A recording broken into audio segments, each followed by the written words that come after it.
우리 잠언 30장 15절 16절입니다.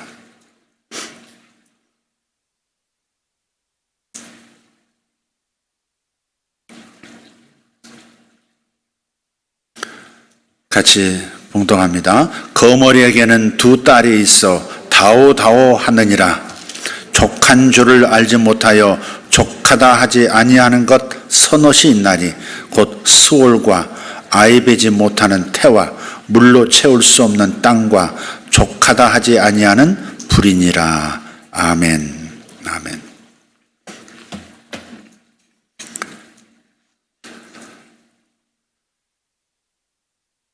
미국 대선에 관한 하나님의 보여주심에 대해서 말씀을 좀 드리고 싶은데 그 말씀을 드리면 시간이 많이 갈 것 같아서 오늘 오후 예배 2시 반 오후 예배로 좀 미뤄서 그때 말씀을 드리도록 하겠습니다. 왜냐하면 미국 대선의 상황이 우리 대한민국을 비롯해서 온 세계에 끼치는 영향이 적지 않기 때문에 하나님께서 어떻게 인도에 가시는가에 대한 예언적 좀 지표를 좀 말씀을 이따가 드리도록 그렇게 하겠습니다. 오늘 말씀은 잠언에서 선택했습니다. 잠언에 대한 몇 가지 입장이 있습니다. 그것은 신학적인 입장입니다. 그 가운데 하나가 뭐냐면 잠언은 하나님의 말씀이 아니다. 하나님의 말씀이 아니라 옛 교훈들을 편집한 인간의 작품이다 라고 주장하는 이론입니다. 그것은 자유주의나 혹은 진보주의 신학자들이 말하는 편집설입니다. 편집설. 이 편집설에서 따른 것이 바로 이 이론입니다. 성경에는 하나님의 말씀이 아닌 부분이 있어서 그것을 골라내야 하는데 그 중에 하나가 잠언이다 이렇게 말하는 겁니다. 잠언도 인간의 그 편집된 작품이라고 주장하는 것이에요. 그래서 신학자들 중에 그런 신학자들은 이렇게 목회자들에게 권합니다. 잠언으로 설교하지 말아라. 잠언으로 설교하지 말아라. 이것은 이단보다 더 악한 사상이 될 수 있습니다. 또 이런 입장이 있습니다. 잠언을 하나님의 말씀이기는 하지만 온전한 복음이 아닌 그저 삶에 도움이 되는 교훈 정도로 생각하는 사람들도 있다는 겁니다. 과거에 종교개혁자 루터가 야고보서를 믿음보다는 행함을 강조하기 때문에 즉 복음을 말하고 있지 않기 때문에 지푸라기에 불과하다 해서 야고보서를 지푸라기 서신이라 하잘것없는 별로 중요하게 생각할 필요가 없는 그러한 서신이다 평가절하를 한 것과 비슷합니다. 물론 명백히 루터는 야고보서를 잘못 이해한 것이죠. 후에 루터가 잘못을 크게 깨닫고 크게 회개하면서 야고보서에 대한 시각을 교정해서 언급을 했습니다. 세 번째 입장입니다. 이것이 바로 우리가 취하는 입장인데 잠언은 구원받은 성도의 삶을 가르치는 중요한 말씀이다라는 겁니다. 이미 구원받은 성도들이 어떻게 하면 이 왕이신 하나님의 가르침을 따라서 더 풍성한 삶의 영역으로 들어갈 것이냐. 복음의 일부분이다. 잠언도 복음의 일부분이다 하는 입장입니다. 잠언을 보면 이 단어가 많이 나옵니다. 지혜라는 단어가 참 많이 나옵니다. 지혜를 얻어라. 지혜를 구하라. 뭐 그렇게 생명보다 뭐보다 명예보다 지혜를 구하라 이런 말씀이 참 많죠. 근데 이 잠언이 말하는 지혜는 우리가 흔히 생각하는 그 보통 지혜가 아닙니다. 예를 들어서 한번 보죠. 잠언 8장 27절에서 30절 말씀입니다. 같이 읽죠. 그가 하늘을 지으시며 궁창을 해면에 두르실 때 내가 거기 있었고 그가 위로 구름 하늘을 견고하게 하시며 바다의 샘들을 힘있게 하시며 바다의 한계를 정하여 물이 명령을 거스르지 못하게 하시며 또 땅의 기초를 정하실 때 내가 그 곁에 있어서 창조자가 되어 날마다 그의 기뻐하신 바가 되었으며 항상 그 앞에서 즐거워하였으며. 아멘. 여기서 내가 그 곁에 있어서 창조자가 되어라고 하는 표현까지 나타납니다. 그러니까 창조주 아버지 하나님 곁에서 함께 창조 사역을 한 분이 바로 지혜라는 겁니다. 지혜가 여기서는, 이 잠언 여기서는 지혜가 인격입니다. 그 지혜가 하나님이 천지를 창조하실 때 곁에 계셨습니다. 지혜가 창조자가 되었다. 그럼 여기서 지혜란 누구입니까? 인격이신 지혜는 누굽니까? 바로 예수님입니다. 잠언은 지혜이신 예수님을 가르쳐주는 가스펠입니다. 그렇기 때문에 잠언을 잘 듣고 읽어야 합니다. 단순히 처세술을 가르쳐주는 차원이 아니라 이 잠언 말씀 속에서 예수님의 복음을, 예수님 그분을 발견해야 하는 것입니다. 넓게 말하면 구약도 예언과 예표를 통해서 예수님에 대해 가르쳐주는 영생의 말씀이 됩니다. 요한복음 5장 39절에 예수님께서 말씀하세요. 예수님 당시에는 신약 성경이 없었죠. 구약만 있었어요. 그래서 예수님께서 이렇게 말씀하세요. 너희가 이 성경, 이 구약에서 영생을 얻는 줄 생각하고 이 성경을 상고하거니와 이 성경이, 이 구약 성경이 곧 내게 대하여 증거하는 것이라, 그렇게 말씀하셨습니다.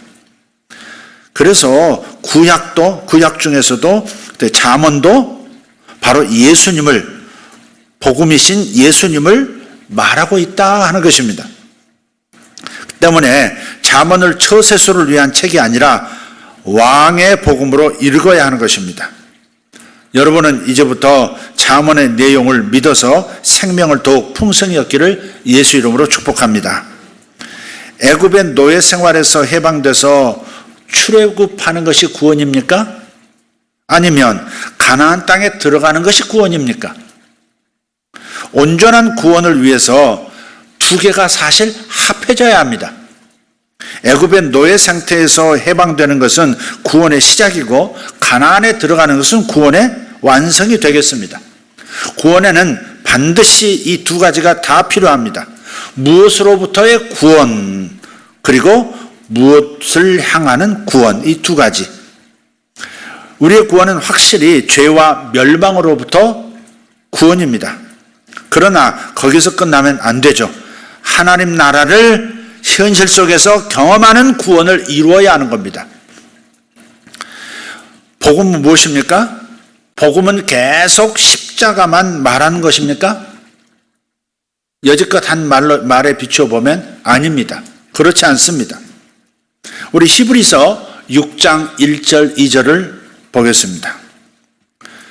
그러므로 우리가 그리스도의 도의 초벌을 버리고 죽은 행실을 회개함과 하나님께 대한 신앙과 세례들과 안수와 죽은 자의 부활과 영원한 심판에 관한 교훈의 털을 다시 닦지 말고 완전한 대로 나아갈지니라. 아멘. 그리스도의 도는 뭐예요? 복음이죠. 그리스도의 도는 복음인데 히브리서 저자는 그리스도의 도의 초보를 버리라 그랬습니다. 초보가 있고 완성본이 있는데 그리스도의 도의 초보에 속한 것이 회개하는 것, 하나님께 대한 신앙, 세례받는 것, 안수받는 것, 죽은 자의 부활, 영원한 심판에 관한 교리, 이것이 터에 불과하다. 이 터를 다시 닦지 말고 이미 이것은 너희들이 익히 알고 있는 바고 배운 바니까, 그러니까 이 터를 자꾸 닦으려고 하지 말고 이 초보를 벗어나 보다 완전한 대로, 더 완전한 복음의 완성으로 나아가라고 말씀하고 있는 겁니다. 사실 도의 초보는 너무나 중요한 내용들이죠. 그런데 사람들이 계속 이것만 강조하며 이것만 이루어지면 복음을 완성하는 것으로 생각하는 경향이 있다는 겁니다. 성경은 말씀합니다. 더 온전하고 성숙한 복음으로 발걸음을 옮겨라, 이렇게 말씀하고 있는 겁니다. 히브리서 5장 12절 보겠습니다. 히브리서 5장 12절 시작. 때가 오래되었으므로 너희가 마땅히 선생이 되었을 터인데 너희가 다시 하나님의 말씀의 초보에 대하여 누구에게서 가르침을 받아야 할 처지니 단단한 음식은 못 먹고 젖이나 먹어야 할 자가 되었도다. 쉽게 말하면 예수님을 구원자로만 믿는 것이 바로 초보신앙입니다. 예수님은 나의 구원자셔. 예수님이 나를 위해서 죽으셨어. 예수님이 나의 구원자셔. 이것만 믿는 것, 이게 초보신앙입니다. 거기서 더 나아가서 예수님을 인생의 주인으로 그렇게 받아들이고 그 예수님에게 온전히 자신을 드리면서 헌신해야 합니다. 그것이 바로 성숙한 신앙인의 자세입니다. 그래서 사도 바울도 로마서 12장 1절에서 이렇게 말씀합니다. 그러므로 형제들아 내가 하나님의 모든 자비하심으로 너희를 권하노니 너희 몸을 하나님이 기뻐하시는 거룩한 산 제물로 드리라. 영상 왜 안 띄워요? 이는 너희가 드릴 영적 예배니라. 로마서 12장 1절 다시 한번 보겠습니다.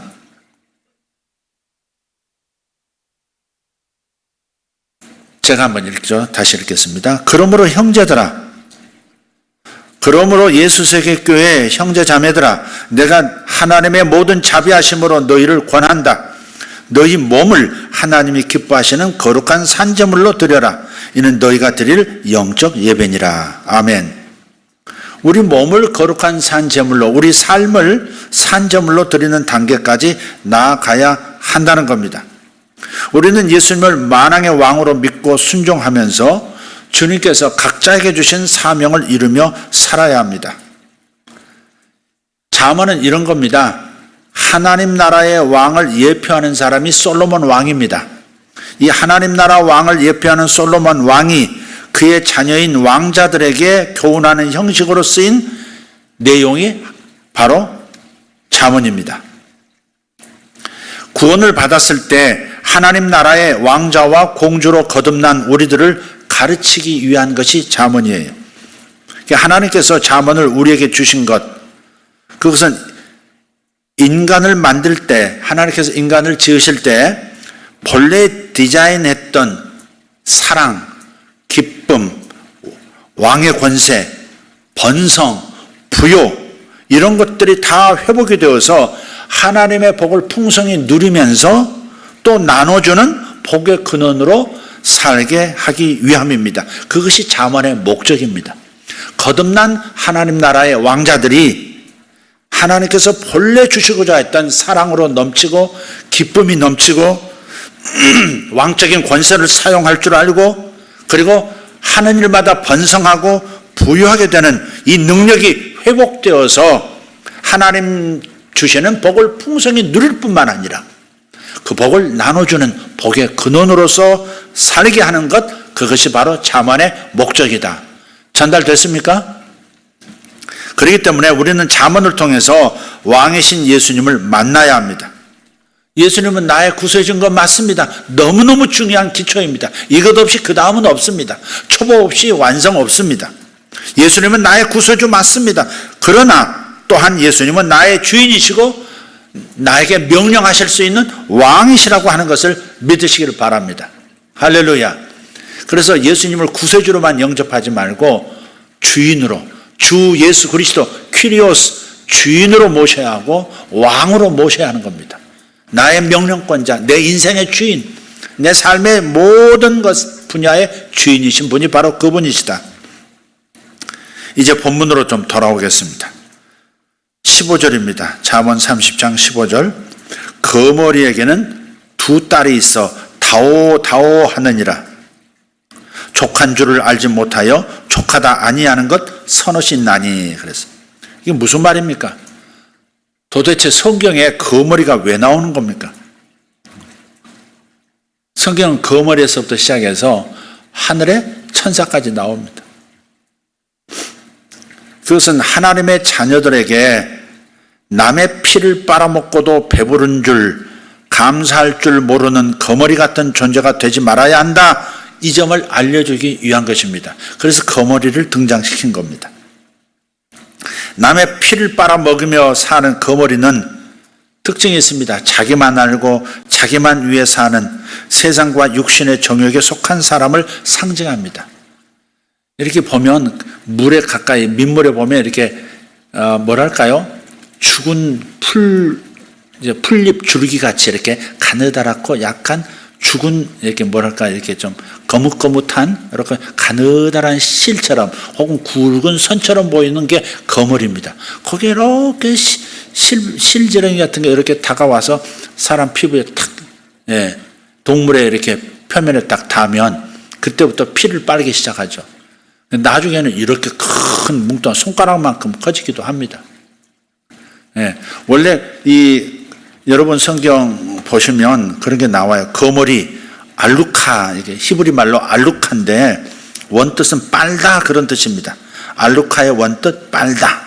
그러니까 강력한 흡혈성을 지닌 환영 동물이 바로 거머리입니다. 그러니까 인간의 끊임없는 욕망, 다워 인간의 끊임없는 욕망, 자기 만족을 모르고 자기 배만 생각하는, 그리고 감사할 줄도 모르는, 배부른 줄도 모르는 존재, 그게 바로 거머리라는 겁니다. 이 거머리와 같은 이들 자기 만족이 가장 중요합니다. 자기 배만 위해서 사는 부류, 그게 바로 거머리 인생이라고 말하는 겁니다. 로마서 3장 10절에서 15절을 보겠습니다. 로마서 3장 10절에서 15절. 기록된 바 의인은 없나니 하나도 없으며 깨닫는 자도 없고 하나님을 찾는 자도 없고 다 치우쳐 함께 무익하게 되고 선을 행하는 자는 없나니 하나도 없도다. 그들의 목구멍은 열린 무덤이요 그 혀로는 속임을 일삼으며 그 입술에는 독사의 독이 있고 그 입에는 저주와 악독이 가득하고 그 발은 피 흘리는데 빠른지라. 아멘. 방금 여기 언급된 로마서 3장에 언급된 사람들은 뼛속 깊은 죄인입니다. 혈과 육에 속해서 살다가 영원히 멸망당할 인생들을 지금 이렇게 표현하고 있는 겁니다. 이 거듭나기 전에 불신자의 모습이 이렇습니다. 자, 그런데 회개하고 예수를 영접하면 어떻게 됩니까? 하나님의 자녀로 태어납니다. 거듭 태어나, 두 번째 태어나는 겁니다. 사람은 어머니 뱃속을 통해서 육신이 태어나고 하나님, 성령님을 통해서 예수 믿어서 하늘로부터, 하나님으로부터 두 번째 영혼이 태어나는 겁니다. 그래서 하나님께로부터 난 자가 되는 거예요. 출생이 달라졌습니다. 이제는 거머리로 출생한 것이 아니라 하나님의 자녀요 복의 근원으로 다시 태어난 겁니다. 아멘. 육으로 난 자는 육일 뿐이고 하나님의 성령으로 거듭난 사람은 그 속에 영원한 생명이 있는 하나님의 자녀인 겁니다. 질문하겠습니다. 당신은 육으로 난 자입니까? 아니면 성령으로 거듭난 자입니까? 거듭났습니다. 거듭난 자라고 존말할 때 하시죠.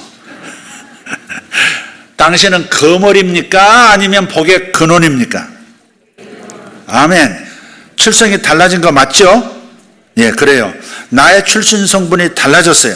이제 나는 더 이상 거머리와 같은 존재가 아니라 하나님의 자녀이요, 그리고 그래서 복의 근원이 되었습니다. 그래서 반드시 우리들은 자신의 출생을 확인해야 합니다.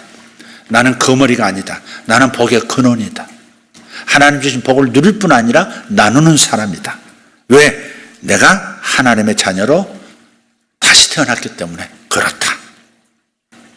나는 예수님을 나의 구세주로 영접해서 믿음으로 하나님의 자녀로 거듭났는가? 이 질문에 대해 확신을 갖고 살고 있다면 이것보다 더 중요한 확신은 없습니다. 가장 중요한 겁니다. 오늘 이 본문을 세번역에는 이렇게 쉽게 기록되어 있습니다. 세번역 성경입니다. 거머리에게는 달라하며 보채는 딸이 둘 있다. 전혀 배부른 줄 모르는 것이 셋, 만족할 줄 모르는 것 넷이 있으니. 이게 잠언 30장 15절의 세번역본입니다. 다고라고 하는 우리 개역 성경의 이 말은 달라고 이렇게 보채는 말입니다. 줘요, 더 줘요. 이게 보채는 말이 다고입니다. 우리가 하나님의 자녀로 거듭났다면 계속해서 하나님께 달라고만 해야 할까요? 이 질문입니다. 계속해서 주세요, 주세요만 할 것이냐 이 말에 오히려 하나님 나를 드립니다. 나를 당신 뜻대로 써주소서. 이것을 주님 뜻대로 사용하십시오. 이렇게 말하는 것이 완성을 향해서 가는 구원의 발걸음이다 하는 것을 말하고 있습니다. 그런데 우리 기도를 자세히 살펴보면 대부분이 주시옵소서로 끝나는 경향이 있다는 겁니다. 주시옵소서, 주여 주시옵소서, 받으시옵소서, 주여 이거 받으시옵소서, 또 주여 이렇게 베풀겠습니다. 이 기도가 상대적으로 적다는 겁니다. 기도할 때 주님 이거 나누겠습니다. 이거 드리겠습니다. 이거 받으시옵소서.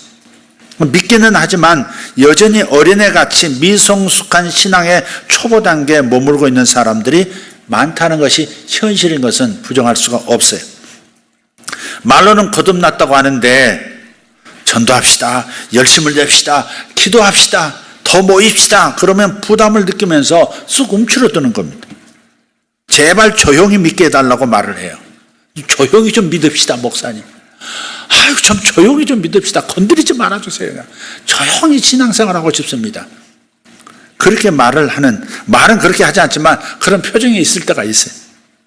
그런데 복음을 제대로 받은 사람이 어떻게 조용히 믿을 수가 있겠습니까? 천지를 지으신 나를 위해서 십자가에서 죽어주신 그분이 내게 나타나셨는데 어떻게 조용히 믿을 수 있겠습니까? 그건 복음을 받은 자의 태도가 아닙니다. 나만 잘 먹고 잘 살라는 것이 내게 은혜를 주신 하나님의 뜻은 아닙니다. 나만 예수 믿어 이 땅에서 이기적으로 나만 잘 살고 죽어서도 영원한 천국에 나만 가는 것이 하나님의 뜻은 아닐 겁니다. 그래서 우리는 전도하자고 말하는 겁니다. 주변 사람들을 권하자고 말하는 겁니다. 함께 구원받자고, 함께 멸망할 심판의 이 상황에서 구원의 방주로 들어가자고 말하는 것이 그것이 정상이 아니겠습니까? 어떻게 조용히 신앙생활 하게 해달라고 말을 하는 것입니까? 성경은 우리가 복의 근원이 되었다고 말합니다. 복을 흘려보내서 다른 사람들도 영생의 복을 받게 하고 또 삶에서 하나님 나라의 축복을 받게 하라고 강조하는 겁니다. 은혜와 복을 받고도 기뻐할 줄도 모르고 감사할 줄도 모르고 헌신할 줄도 모르는 사람이 바로 거머리 같은 사람입니다. 하나님의 자녀라면 결코 그렇게 살 수 없습니다. 거듭나서 감각이 살아난 하늘의 사람으로 감각이 살아났으면 절대 그렇게 살 수가 없습니다. 거머리는 자기만을 위해서 남의 생명과 에너지를 뺏어갑니다. 그렇지만 우리 예수 믿는 사람들은 복의 근원으로 생명과 에너지, 복을 흘려 보내주며 사는 존재인 줄 믿습니다. 그리고 오늘 잠언 본문 15절에 그렇게 말씀하죠. 거머리에게는 두 딸이 있다 그랬어요. 거머리에게는 두 딸이 있다. 왜 두 딸이라고 했을까? 그것도 의문이죠. 두 아들이 있다 그러지 않고 거머리에게는 두 딸이 있다 그랬어요. 우리가 거머리로 살면 얼마 후에 두 딸처럼 두 배의 거머리가 나타나서 우리 피를 빨아먹을 것이다라는 말입니다. 자녀는 유전적으로 부모님을 닮게 되어 있죠. 내가 거머리라면 내 자녀 역시 내 행동을 그대로 배워서 거머리가 될 가능성이 매우 높습니다. 그러면 거머리가 두 배로 늘어나죠. 16절에 가서는 3배, 4배로 불어납니다. 선옷이 있으며 그러자. 첫 번째 거머리 한 마리. 거머리로 살면 거머리가 2배로 늘어나고 나중에는 4이 된다는 겁니다.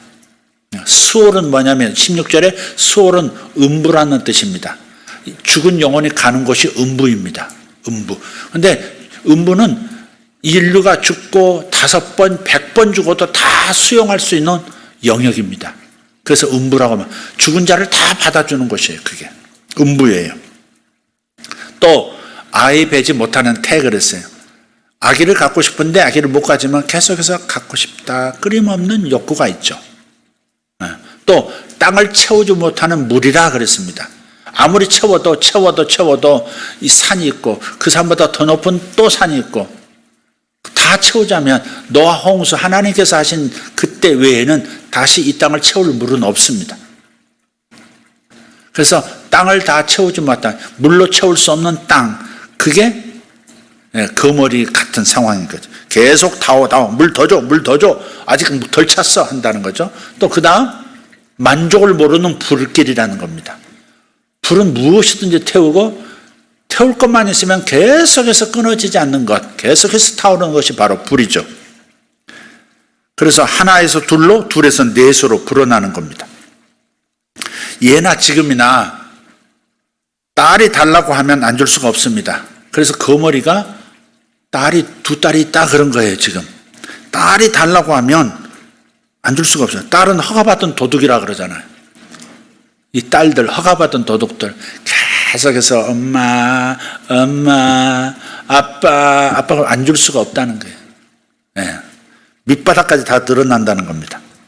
내가 베풀고 드리면서 그리고 나누면서 그런 삶을 살지 않고 나 중심적으로만 산다면 반드시 그 피를 빨아먹는 존재가 2배로 늘어난다는 것을 알리는 경고의 말씀입니다. 자, 거머리의 2딸이 뭘까 한번 우리식으로 한번 생각해 보세요.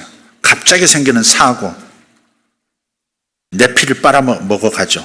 질병, 근심을 끼치는 자녀들, 나를 비난하는 주변 사람들, 피곤하게 하는, 계속 나의 에너지 뽑아가는 직장 동료, 재난, 강도, 또 그 외부적으로는 없어도 마음속에서 끊임없이 걱정과 근심과 염려와 불안을 통해서 내 심력을 약화시키는 존재들, 그게 다 거머리의 2딸들입니다. 오직 나만을 위해서 인색하게 살기로 작정을 하면 그만큼 잘 살아야 할 텐데 결코 잘 살지 못합니다. 그런 인생들은 행복할 수 없습니다. 다른 사람을 괴롭히고 이용하고 사기치고 피를 빨아먹으면 만족스럽고 그만큼 행복해야 하는데 결코 그렇지가 않더라 하는 겁니다. 잠언 11장 24절도 그렇게 말씀합니다. 흩어 구제하여도 더욱 부하게 되는 일이 있나니 과도히 아껴도 가난하게 될 뿐이니라. 과도히 아끼는 것은 자기중심적이고 자기 만족만을 위하는 거죠. 성경은 과도히 아껴도, 너무 심하게 아껴도 더욱 가난하게 될 뿐이니라 이렇게 경고하는 겁니다.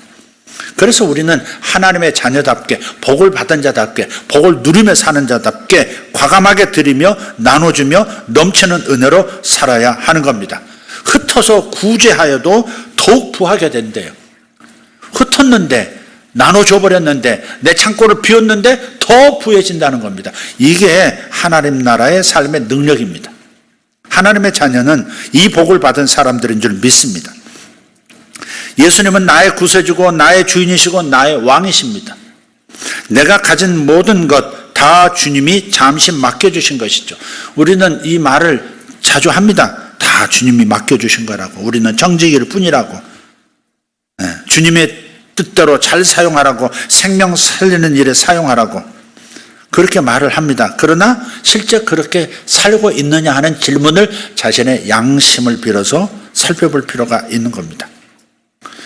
주님께서 주신 것을 남을 돕는 데 사용하라고 주신 것인 것을 깨달으면서 실천하면서 살아야 하는 거죠.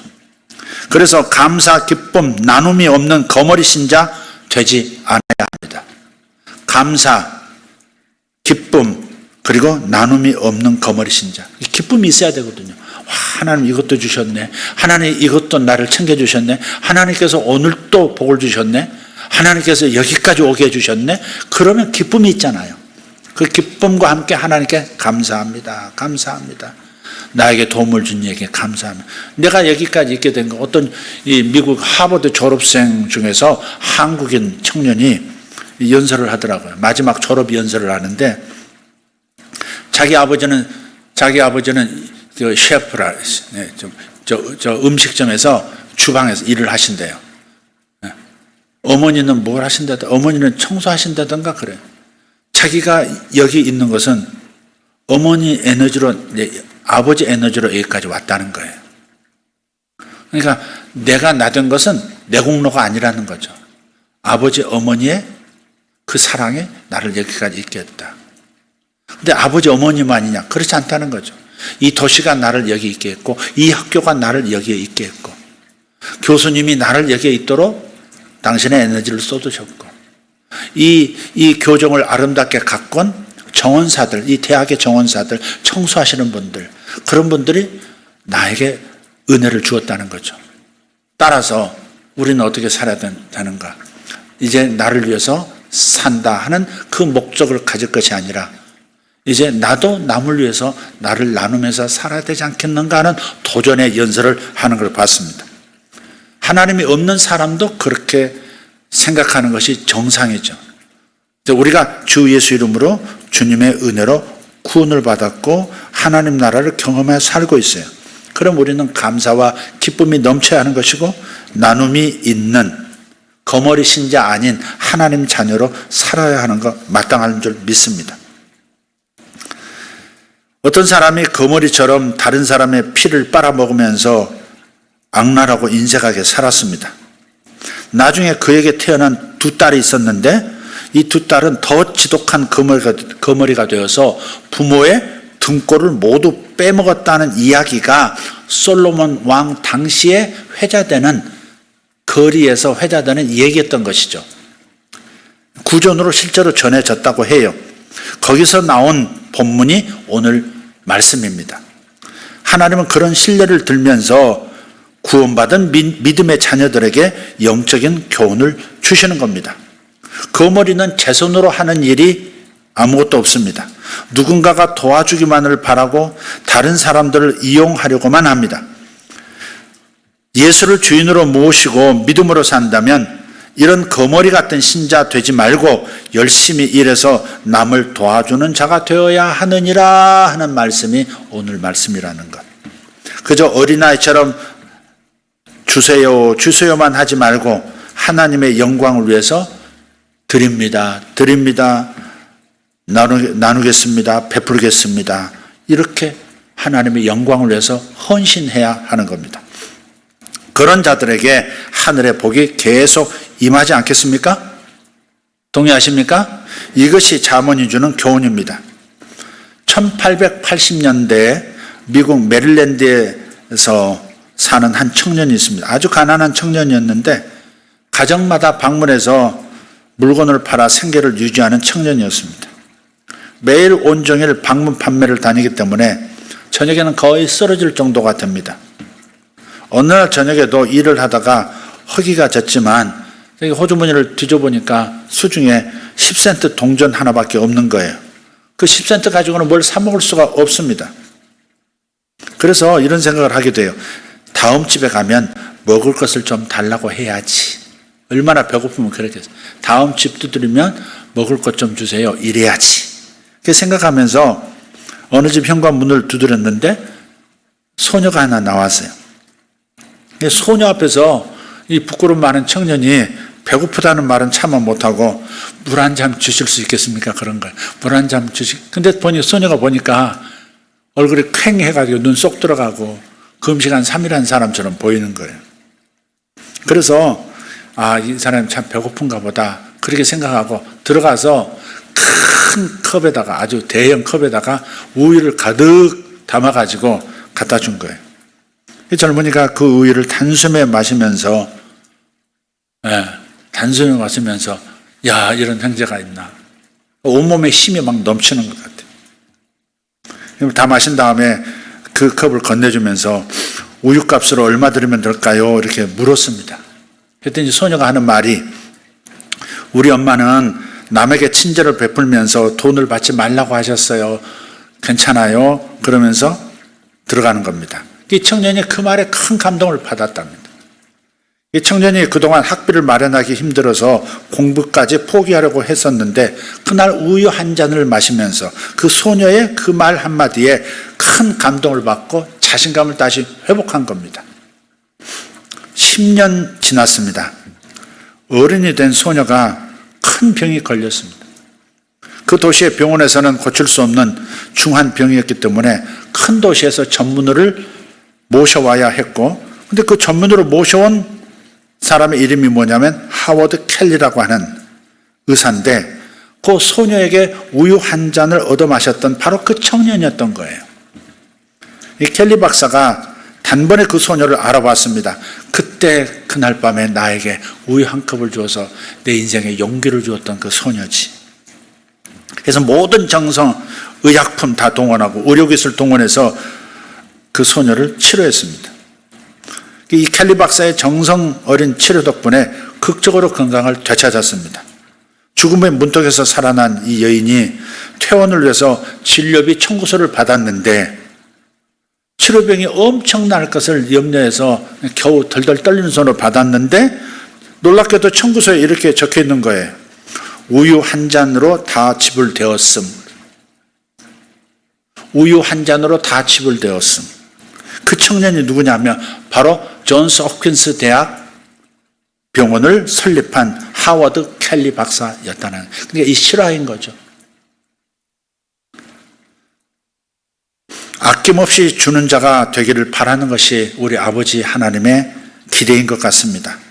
꼭 우리가 재정만이 아니라 돈이 없다면 넘치는 격려와 응원을 줄 수 있습니다. 자신의 작은 재능을 나눌 수도 있습니다. 크리스천은 반드시 복의 근원이 되어야 합니다. 복의 근원으로 퍼주고 나눠줘야 합니다. 위로를 주고 세워주고 품어주고 치료해주고 섬김을 주고 감동을 주는 멋진 그리스도인이 되십시다. 이 질문에 정직하게 한번 답을 해보시길 바랍니다. 그대는 복의 근원인가 아니면 거물인가? 나는 거물인가 복의 근원인가? 기도하겠습니다.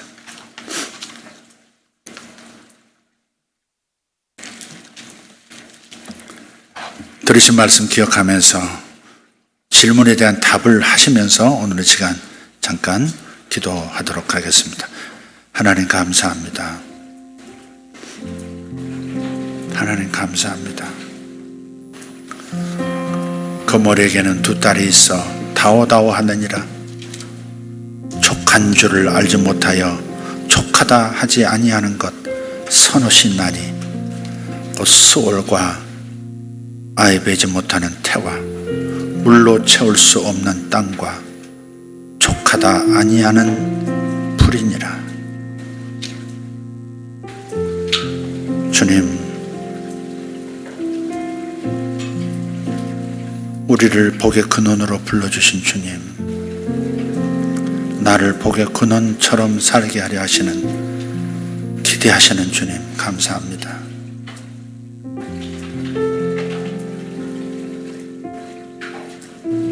거머리의 두 딸처럼 살지 않게 하시고, 만족 모르고 기뻐할 줄도 모르고 감사할 줄도 모르고 그렇게 살아가는 사람에게서 영원히 분리되게 하시고 하나님의 자녀로 복의 근원으로 살게 하여 주옵소서. 주님, 오늘 결심합니다. 오늘 다시 한번 나를 살피며 결심합니다. 없는 것처럼 살아가지 않게 해주시옵소서. 받지 아니한 것처럼 살아가지 않게 해주시옵소서. 받은 것이 많은 자로 깨닫고 살게 하시고 감사하며 살게 하시고 기쁨 넘치는 삶을 살게 해 주십시오. 받은 것이 너무너무 많아서 지금도 계속 받고 있어서 그래서 기쁘고 배부른 사람들 되게 해 주시옵소서. 그리고 나에게 주신 것이 너무 귀하고 너무 크고 너무 많아서 나누며 살겠다고 결심하는 우리 모두가 되게 하여 주옵소서. 거머리 같은 마음의 DNA 떼어내버리게 하시고, 주님, 하나님 자녀답게 복을 나누며 사는 자들 되게 하여 주옵소서. 주님 감사합니다. 예수님 이름으로 기도하옵나이다. 아멘. 아멘.